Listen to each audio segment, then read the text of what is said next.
Berlín, capital del Tercer Reich, 1 de agosto de 1936.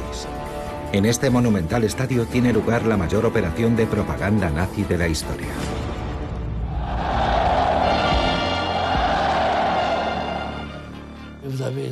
Allí había 100.000 alemanes que no paraban de gritar Heil Hitler. Un tsunami de voces. Heil, Heil, Heil. Era una ceremonia nazi, idéntica a las concentraciones anuales de Nuremberg. Sin embargo, esta multitudinaria ceremonia no es un congreso del partido nazi. Adolf Hitler anuncia la apertura de los Juegos Olímpicos, una ceremonia en pro del deporte y de la paz. Hoy en día esta imagen nos parece impensable. Sin embargo, 3 años antes de la Segunda Guerra Mundial, Adolf Hitler vio desfilar ante él a sus futuros enemigos: Estados Unidos, Inglaterra y también Francia. Ningún estado, ninguna nación se atrevió a oponerse a los Juegos de Berlín. Nadie hizo nada, dejaron hacer, y ese comportamiento laxo hizo que de alguna manera fuéramos cómplices. Pero claro, el movimiento olímpico quería que los Juegos perduraran. Ultra publicitado por las primeras televisiones de la historia, este espectáculo fue la culminación de una estrategia meticulosamente planificada para engañar al mundo. El comportamiento de los nazis fue maquiavélico. Supieron utilizar las Olimpiadas para defender su propaganda. Gracias a sus formidables recursos, construyeron un estadio desmesurado y una lujosa villa olímpica. Un lugar destinado a convertir a los deportistas extranjeros en los mejores embajadores del nazismo. Querían dar a los deportistas la mejor imagen posible, para que cuando acabaran las Olimpiadas y regresaran a sus países, se hicieran eco del gran potencial que Alemania tenía. Por increíble que parezca, aquí se alojaron y convivieron atletas judíos y negros, a pesar de que los nazis los detestaban. Hemos ido al encuentro de las hijas de uno de ellos, Jesse Owens, el joven corredor que con su victoria humilló públicamente a Hitler en su propia patria. Siempre ganaba. Creo que para la mayoría de la gente fue una gran sorpresa. Cada vez que salía a la pista, le hacían una enorme ola. Pero algunos atletas fueron sistemáticamente excluidos. Esta es la historia de una de las últimas supervivientes de la época, Gretel Bergmann, una campeona judía y alemana. No me dejaron competir. Gané las eliminatorias, pero no participé en los Juegos, porque era judía. Para ellos era la encarnación del mal. Ninguna persona vivió una historia como la mía. ¿Cómo engañaron los nazis a los dirigentes de los países más poderosos del planeta para glorificar su ideología ante las cámaras del mundo entero? Los Juegos Olímpicos de 1936, que deberían celebrar la paz entre los pueblos, se convirtieron en los Juegos de la Vergüenza.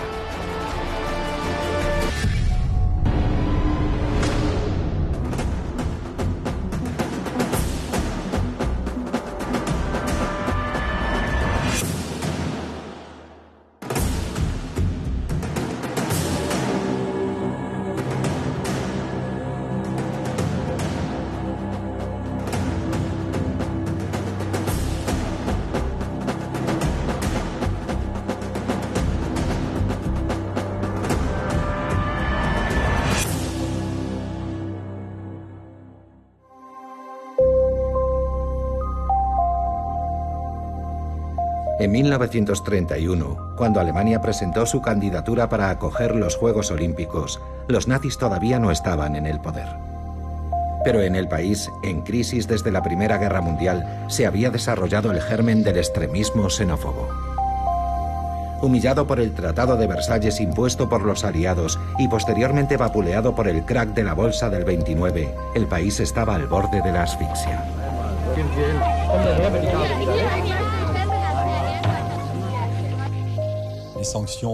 Las sanciones fueron duras en lo que respecta al plan económico, al plan financiero y al impacto en términos de imagen. Un hombre intentó a su manera levantar el país. No era un político, sino un simple secretario del Comité Olímpico Alemán. Karl Diem presiente que con el desarrollo de los medios de comunicación, el deporte levantará pasiones en el mundo entero. Así que hace lo posible por convencer a Henri de Vallée-Latour, presidente del Comité Olímpico Internacional, para que se conceda a Alemania los Juegos Olímpicos de 1936. Henri de Vallée-Latour era un conde belga que sucedió al fundador, Pierre de Coubertin. Era un aristócrata de una rica familia de Bélgica. No necesitaba trabajar y vivía de las rentas. Estaba casado con una alemana, así que tenía un vínculo especial con Alemania. En contra de la candidatura de Barcelona, Vallée-Latour decide apoyar a Berlín, una elección muy simbólica. Así intenta reparar las humillaciones de la posguerra. Él pretendía contribuir a la paz mundial. Ese era el discurso del COI. Un discurso según el cual el deporte favorece la paz mundial, representa la fraternidad, al menos entre las élites que se congregan en el estadio, y es un modelo para los pueblos. Pero los planes de Karl Diem fracasan.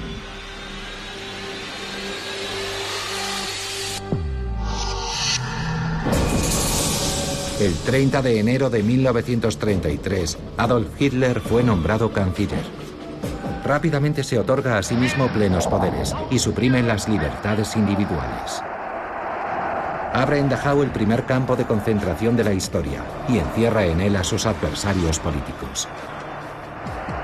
La organización de los Juegos Olímpicos es la menor de sus preocupaciones. De hecho, el Führer no practica ningún deporte y cree que los Juegos Olímpicos son un acontecimiento ocioso y decadente.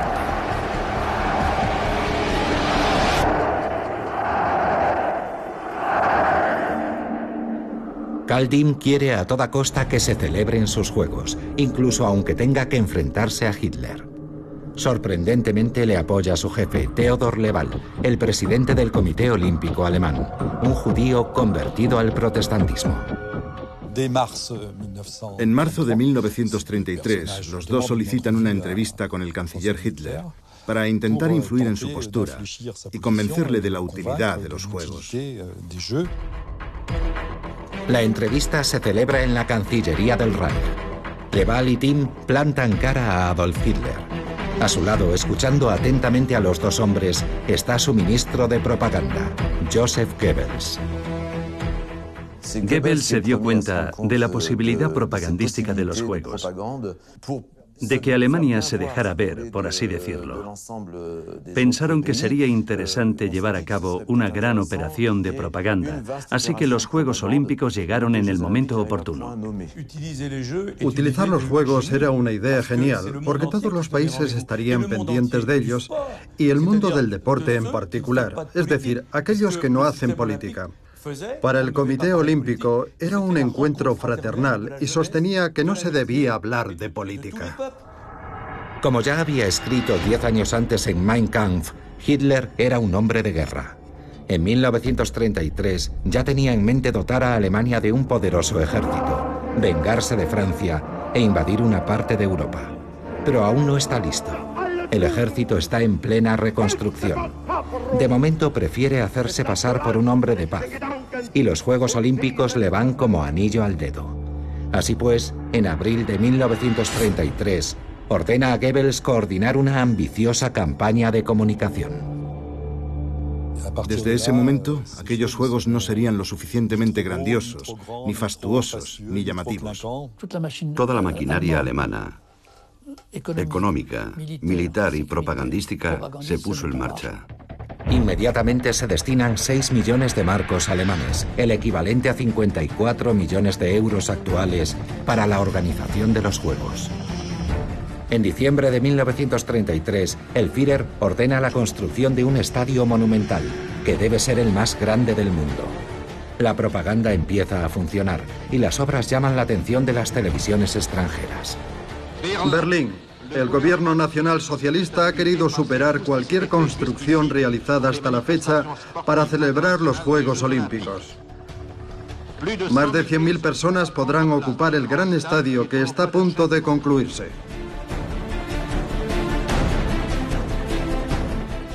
Hitler, en la primera visita a aquel recinto deportivo en construcción, le dijo al arquitecto: este estadio está bien, es prestigioso, es bonito, pero es demasiado pequeño para nuestros juegos. Un estadio para 100.000 espectadores le parecía demasiado pequeño. La locura nazi por la grandiosidad no acaba ahí. En la periferia de Berlín, el Führer imagina una villa olímpica suntuosa. Aquí, durante 15 días, los atletas del mundo entero vivirán y se entrenarán, con todas las comodidades modernas.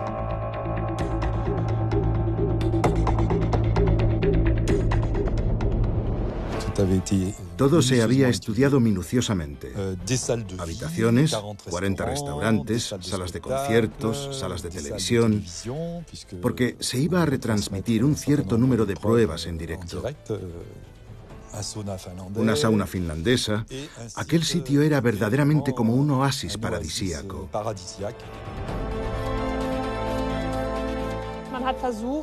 Aquí, en la Villa Olímpica, la idea era crear un espacio pintoresco e idílico, con el aspecto de un pueblo alemán típico.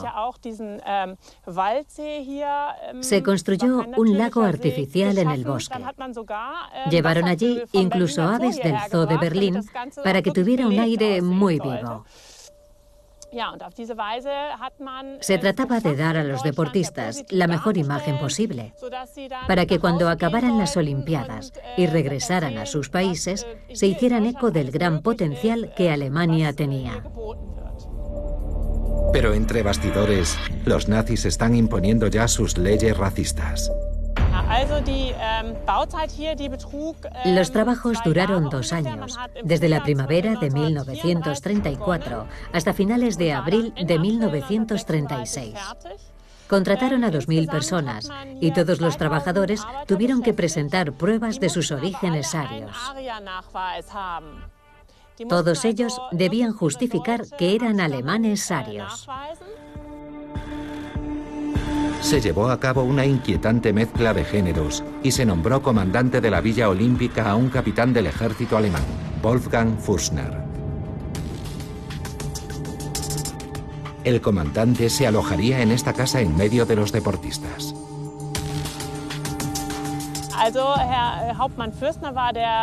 La persona responsable de la Villa Olímpica era el comandante Fürstner. Se trataba de un oficial de confianza de la Wehrmacht desde hacía muchos años. Le interesaba mucho el deporte y además era deportista. Él estaba muy orgulloso de ocupar ese puesto. La villa fue financiada por el Ministerio de la Guerra, ya que las instalaciones se convertirían en un campo militar después de los Juegos Olímpicos. El capitán Fürstner mandó decorar los salones con imágenes de guerra. En el resto de Alemania, los nazis endurecen su régimen.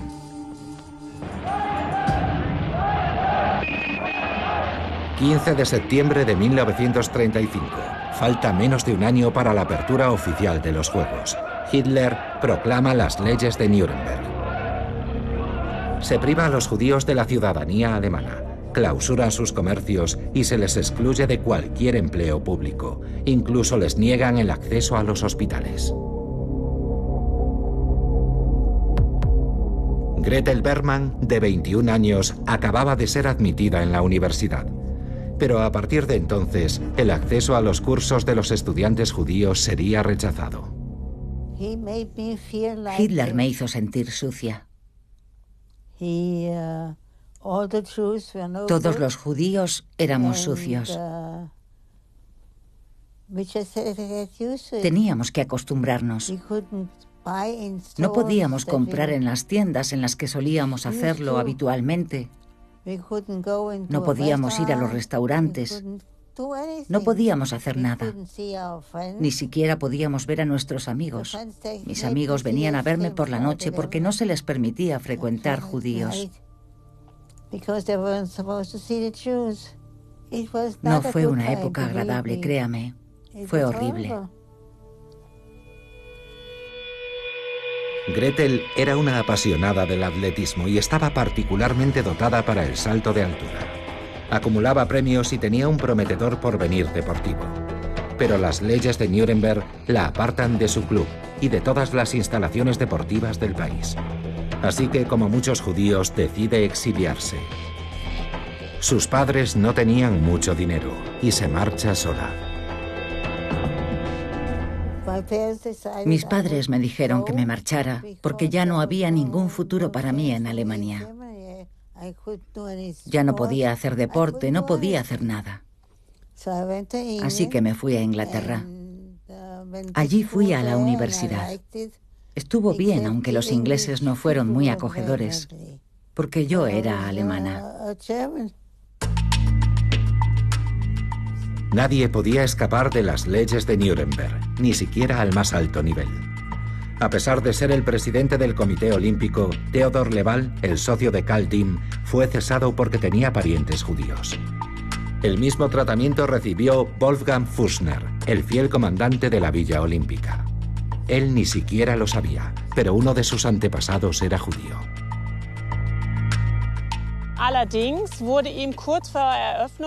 Poco antes de que acabaran los trabajos de construcción, Wolfgang Fürstner fue degradado a un puesto inferior y sustituido por un teniente coronel del ejército. El objetivo era expulsarlo antes de que llegara Adolf Hitler el 17 de junio para la inauguración oficial. El comandante no pudo soportar semejante deshonor. 2 días después de la conclusión de los Juegos, cuando se marcharon los atletas, se disparó un tiro en la cabeza cerca de este lago, en pleno centro de la Villa Olímpica. A pesar de que Alemania está sumida en el terror, el presidente del COI, Henri de Vallée-Latour, no reacciona. El Comité Olímpico Internacional dice, no, nosotros no hacemos política. Nosotros tenemos las manos limpias. Somos apolíticos. No le busquen 3 pies al gato. La situación de los judíos, de los derechos humanos y de la democracia en Alemania no es nuestro problema. Estamos por encima de eso. Berlín prometía unos juegos grandiosos. Y sin duda, eso era lo que más deseaba el COI. Y por otro lado, ni Vallée-Latour, ni la gran mayoría de los miembros del COI eran demasiado hostiles al régimen nazi. Nadie hizo nada, dejaron hacer, y precisamente ese comportamiento laxo hizo que de alguna manera fuéramos cómplices. El propio movimiento olímpico debería haberse sentido ultrajado. No obstante, llegan las primeras protestas desde el otro lado del Atlántico. Decenas de dirigentes deportivos y políticos estadounidenses envían cartas al COI reclamando un boicot.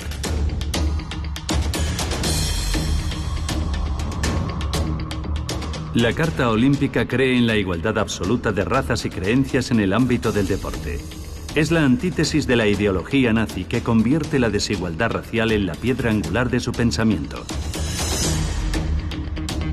Se organizan grandes manifestaciones en las principales ciudades estadounidenses.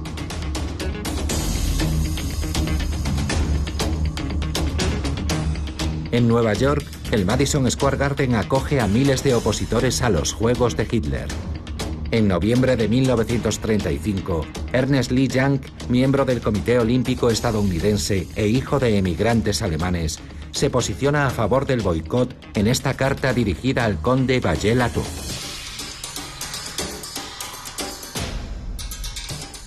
Ni Estados Unidos ni ningún país deben participar en los Juegos de la Alemania nazi, sin saber que al hacerlo suscribirán su ideología y su sórdida utilización de los Juegos. De inmediato, Vallée-Latour lo sanciona y le reprocha que se ocupe de cuestiones políticas. Ernest Lee Young fue excluido del movimiento olímpico, algo muy poco frecuente.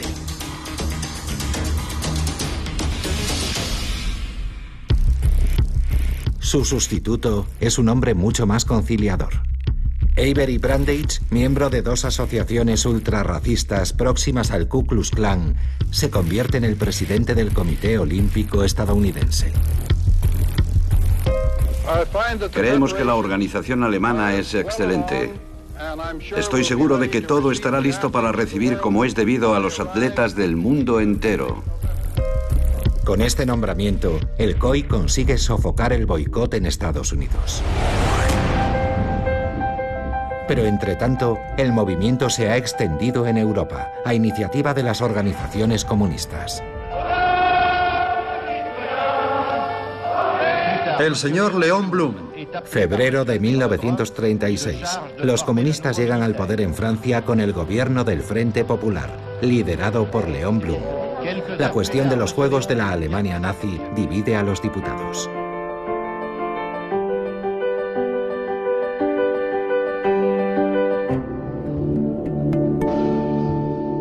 Noël van der Noot sigue atentamente todos los debates. Tiene 12 años y dentro de 6 meses participará en los Juegos para ayudar a sus tíos en la prueba de remo. En aquel momento había debates encarnizados para saber si íbamos a votar o no que el equipo de Francia acudiese a Berlín.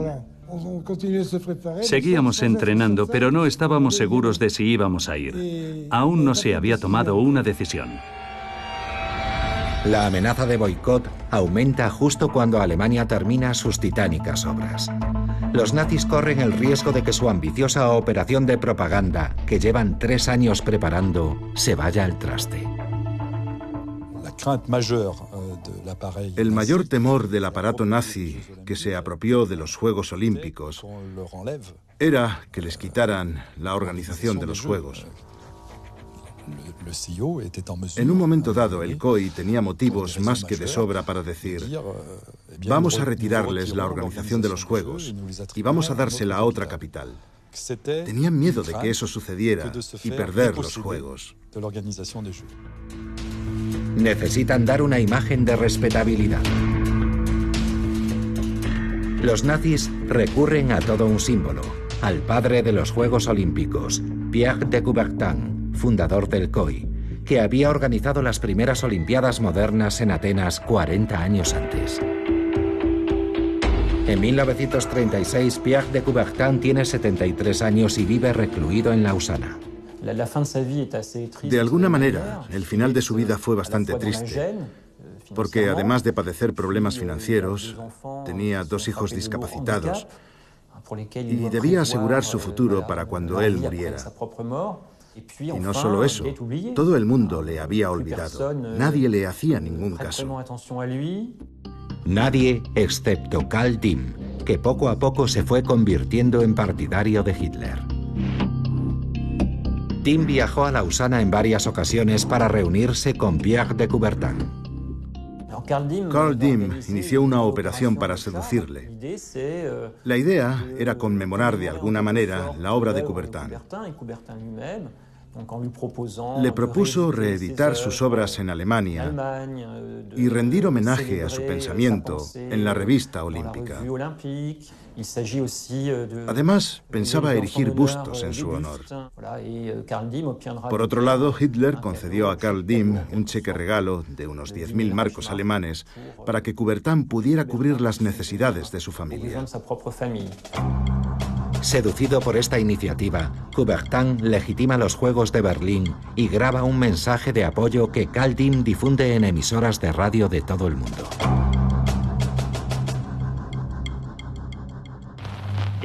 Desde hoy, quiero dar las gracias al gobierno y al pueblo alemán por el esfuerzo realizado en honor de las 11ª Olimpiadas. Se ha llevado a cabo un plan magnífico. La concepción del conjunto y la atención por el detalle son excelentes.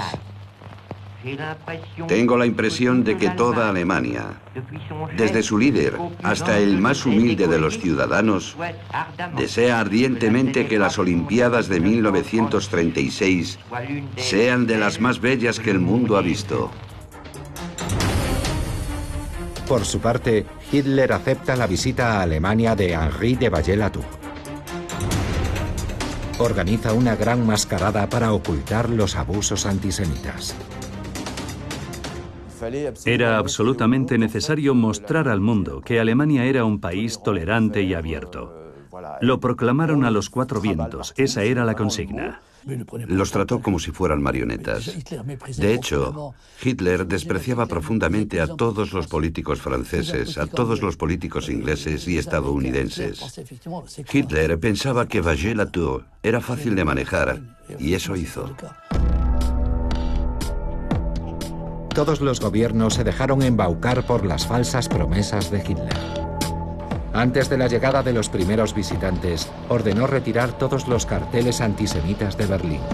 También levantó las prohibiciones contra los judíos, pero solo durante los 15 días que duraron los Juegos Olímpicos.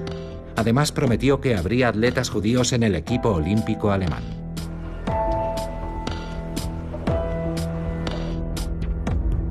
Gretel Bergmann, la joven campeona exiliada en Inglaterra, fue convocada a la fuerza. Los nazis le dijeron a mi familia que debía volver a Berlín y competir para ellos en las Olimpiadas. Me pidieron que volviera a Alemania. Yo me negué a volver, pero amenazaron a mi familia, así que no me quedó más remedio que regresar. Los nazis utilizaron a Gretel Bergmann como coartada de cara al resto del mundo y la obligaron a participar en las pruebas eliminatorias mientras la tenían constantemente vigilada. Me sentía siempre en peligro. No podía expresarme libremente. Era espantoso. Si hubiese hecho la más mínima crítica a los nazis, me habrían matado.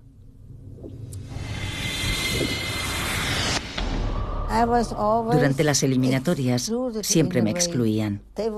Los demás atletas corrían y se sentaban juntos y yo estaba sentada aparte. Estaba completamente marginada. Y cuando gané, se llevaron una gran decepción. Di lo mejor de mí misma, porque quería demostrarles de lo que era capaz un judío. Estas injusticias desatan la ira de la joven atleta. Durante las pruebas, bate el récord nacional de salto de altura, con 1,60 m. Con su extraordinario rendimiento, Gretel Bergmann se convirtió en un estorbo para los nazis. Temían que una judía ganara los Juegos Olímpicos representando a Alemania, así que la excluyeron de la selección. Como explicación, recibió esta carta. El responsable deportivo del Reich, encargado de elegir al equipo para los Juegos Olímpicos, no la ha seleccionado para representar a Alemania. A la vista de su última actuación, seguramente usted tampoco esperaba ser elegida. Heil Hitler. En la carta me decían simplemente que no me habían seleccionado y no podía competir. Y es una pena porque estaba tan furiosa que habría ganado. Era muy buena atleta. Un año más tarde, en 1937, Gretel Bergmann abandonó Alemania para siempre. Se convirtió en campeona de atletismo en Estados Unidos, donde a los 102 años aún sigue viviendo.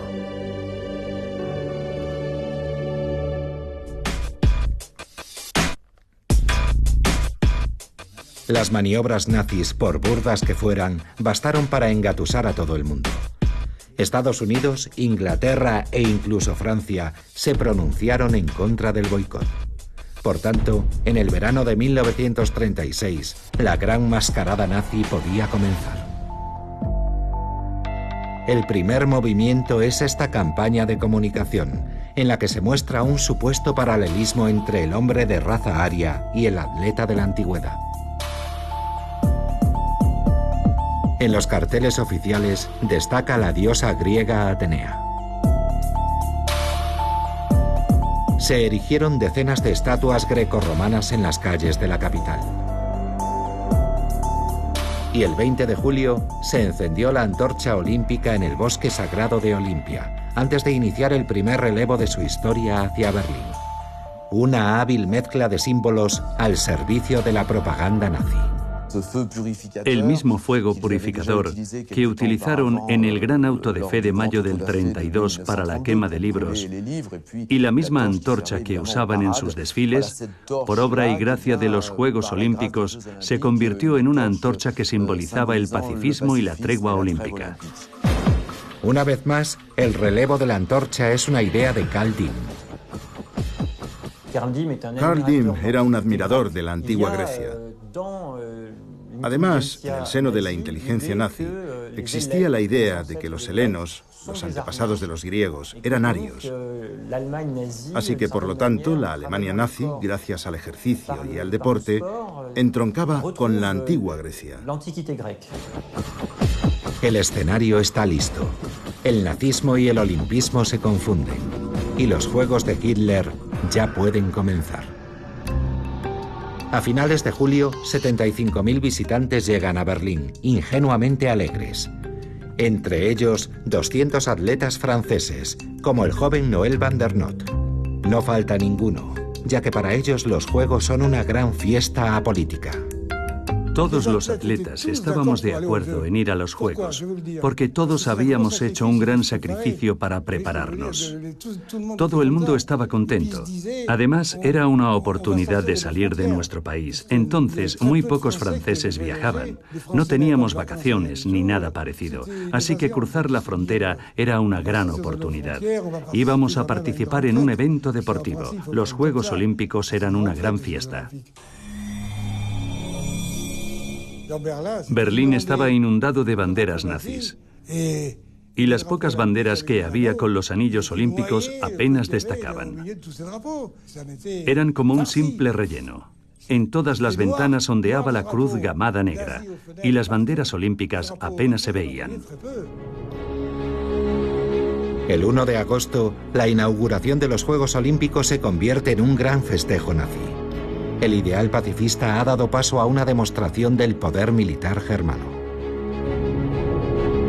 Las juventudes hitlerianas, las SA, las SS y todas las fuerzas de seguridad desfilan en Berlín ante decenas de miles de personas procedentes de 49 países. Hitler puede estar satisfecho. 100.000 personas lo aclamarán en su flamante nuevo estadio. Casi me parece estar viéndole. Siempre iba con la cabeza bien erguida. Pasó delante de nosotros, seguido de todo su séquito, camino del estadio. Junto a Hitler van los altos dignatarios nazis y los representantes de la Italia fascista, pero también Carl Diem, artífice de los Juegos, y el presidente del COI, Henri de Vallée-Latour.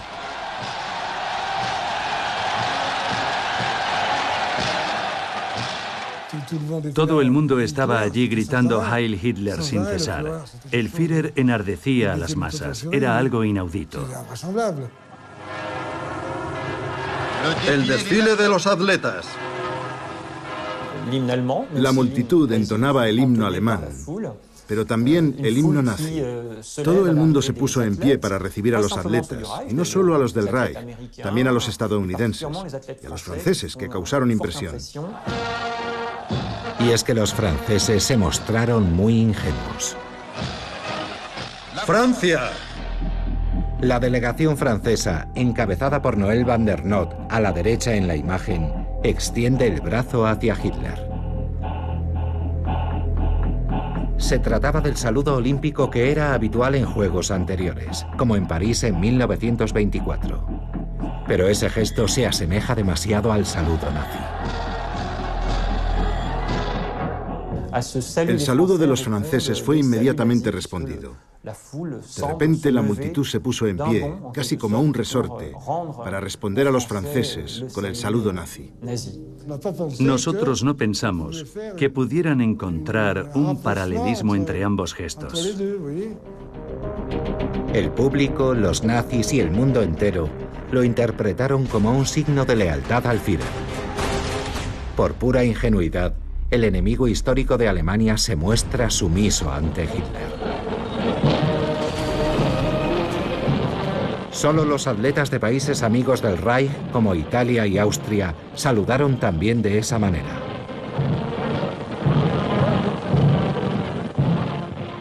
Hacer ese saludo delante del palco de Hitler no podía dejar de tener un significado político explícito o implícito.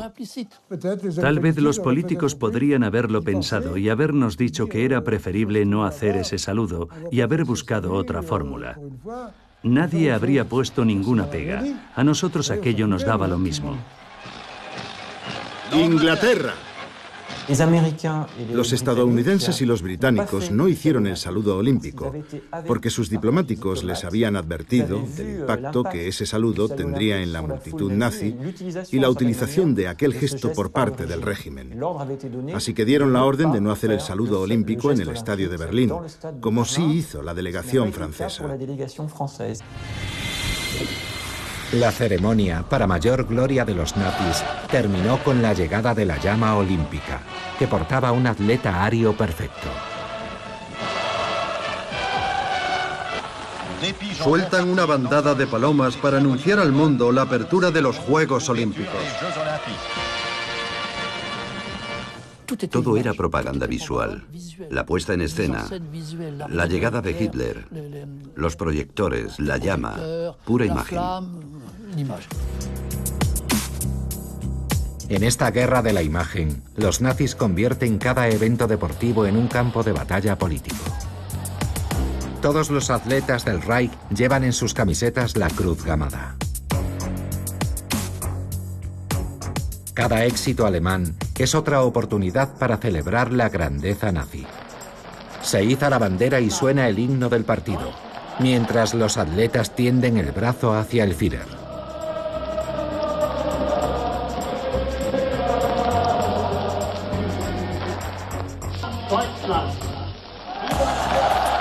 Para hacer alarde de su poderío, los nazis encuentran una nueva fórmula. Inventan el ranking de las naciones con su medallero, para destacar el rendimiento de sus atletas sobreentrenados.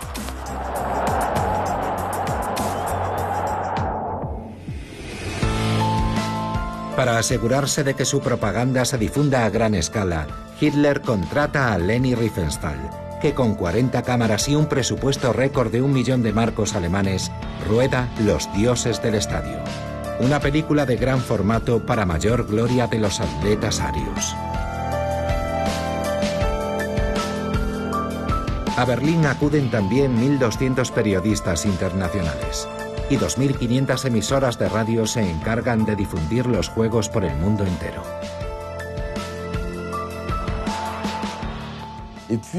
Fue la primera vez de la televisión en directo. Bueno, con un pequeño decalaje en diferido.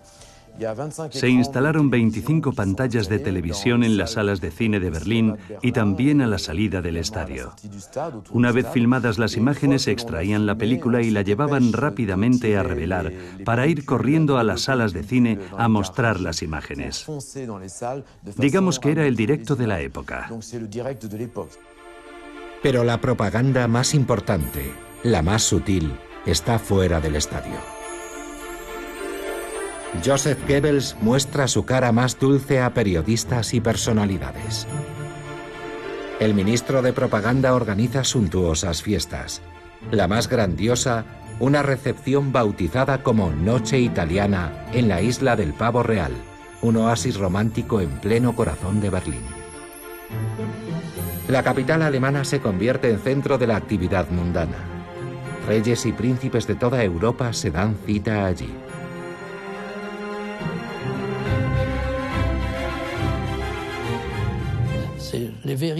Reúnen a todos los personajes VIP y les ofrecen bocados exquisitos.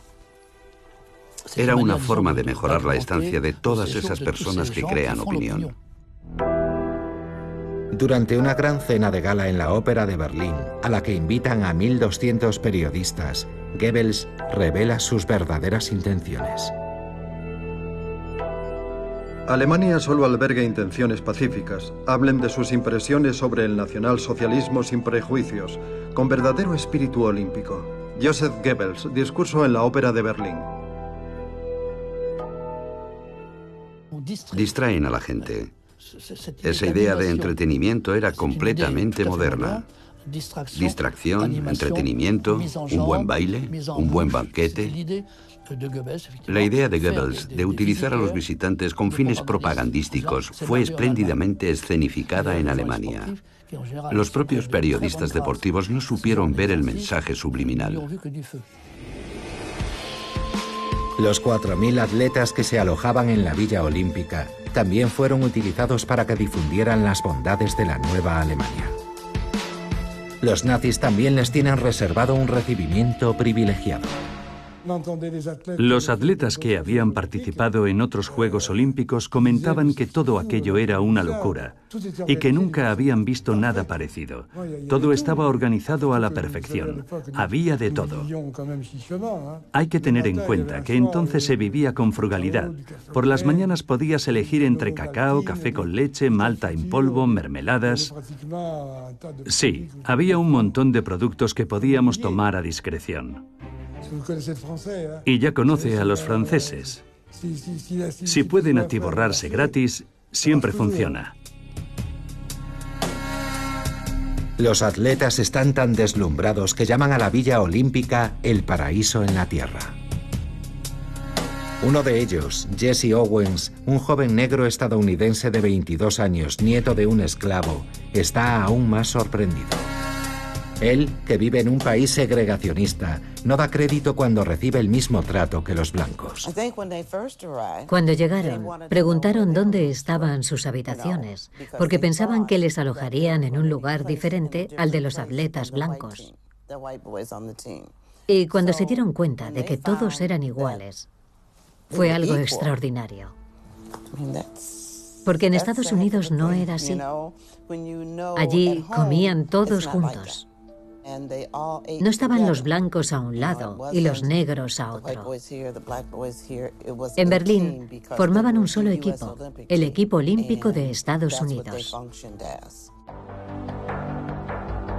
Detrás de este recibimiento, meticulosamente calculado, el régimen de Hitler sigue siendo ultrarracista y considera a los negros seres infrahumanos.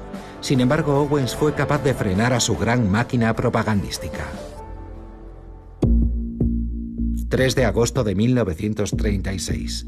El estadio entero está pendiente de la línea de salida de los 100 metros lisos, la prueba reina. Owens, estadounidense. Desde las primeras zancadas, Jesse Owens deja atrás a sus oponentes. Parecía un paseo. No sé si me entiende. Hay atletas que corren con los pies pegados al suelo y da la sensación de que aplastan la pista. Él, en cambio, hacía todo lo contrario. Era pura dinamita.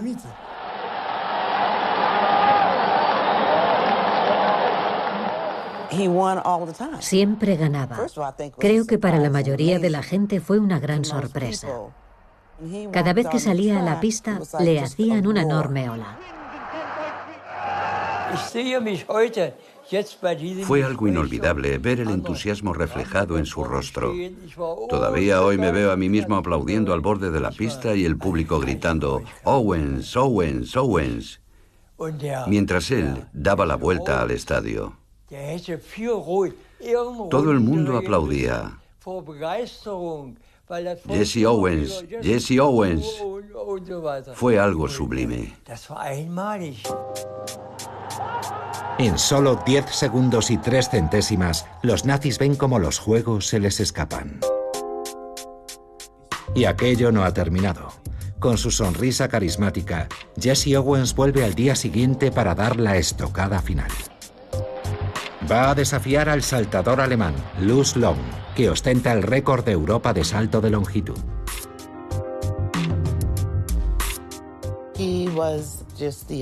Para Hitler, tenía todos los atributos del ario perfecto. Era rubio, de piel blanca, alto, atlético, y procedía de una familia muy rica. Pero por encima de todo eso, era un hombre de bien. Todo separa a estos dos hombres, y sin embargo surge entre ellos una gran complicidad, en medio del estadio y ante los ojos de Hitler. Mi padre se había caído varias veces durante los ensayos, y Luz Long le dio algunos consejos para no caerse. Puso una toalla justo antes de la línea de batida y le dijo: apóyate en ella y no volverás a caerte. Gracias a ese consejo, Jesse Owens realiza una proeza increíble. Con un salto de 7 metros y 94 centímetros, bate el récord del mundo. Luz fue el primero en felicitarle. Y lo celebraron juntos.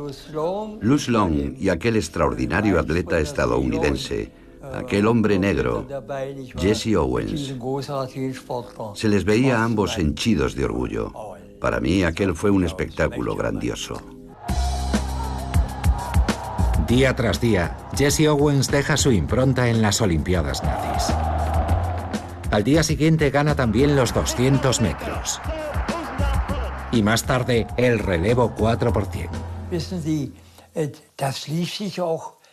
La verdad es que había un gran contraste entre aquella enfervorizada multitud y la frialdad de los dignatarios del partido nazi que estaban en la tribuna. Todos los espectadores estaban entusiasmados, pero ellos mostraban una actitud negativa. Se juntaron en un rincón y no parecían muy contentos.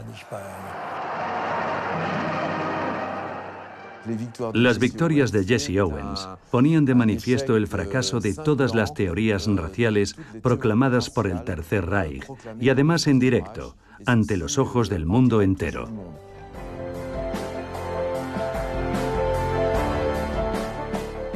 La prensa mundial que seguía los Juegos glorificó a Jesse Owens. Hitler se sintió humillado. Él estaba totalmente convencido de que su equipo olímpico aplastaría a todos los demás. Así que abandonó el estadio. Para él era un negro, y desde su punto de vista era imposible que un ser infrahumano ganara. Iba más allá de su comprensión.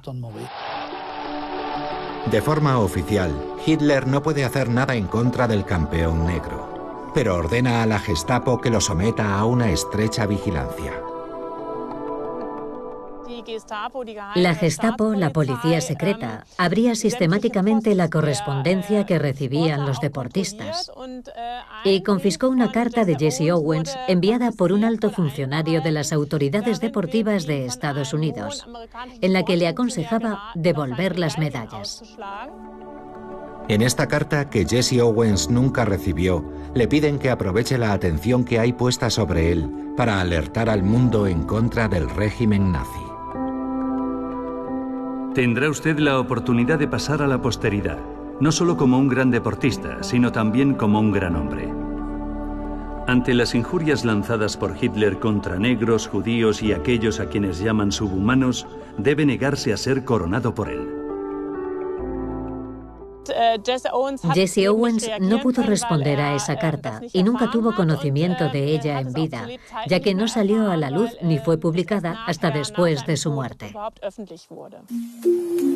Bajo una estricta vigilancia, los Juegos siguieron su curso sin que nadie pusiera en duda la dictadura nazi.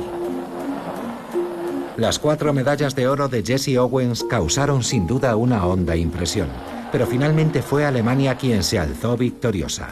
Obtuvo 89 medallas en la clasificación de las naciones, muy por delante de sus competidores. El 17 de agosto, durante la ceremonia de clausura, Henri de Vallée-Latour seguía manifestando su agradecimiento a Adolf Hitler. Después de expresar al canciller del Reich y al pueblo alemán nuestra más profunda gratitud, proclamamos la clausura de las 11ª Olimpiadas. Los Juegos Olímpicos fueron un éxito rotundo, como reflejó claramente la prensa francesa de la época. Todos los periodistas que asistieron volvieron entusiasmados y deslumbrados por Berlín y por Alemania, la Alemania nazi. El 25 de agosto, el diario conservador L'Echo de Paris subraya el éxito de los fastuosos Juegos de Hitler. En la misma página, otro artículo informa, sin darle apenas importancia, de que Alemania está reforzando significativamente su ejército.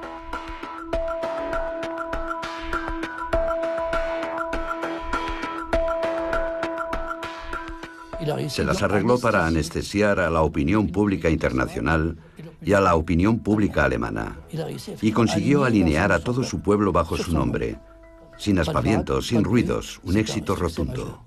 Los Juegos de 1936 fueron como un espectáculo de prestidigitación.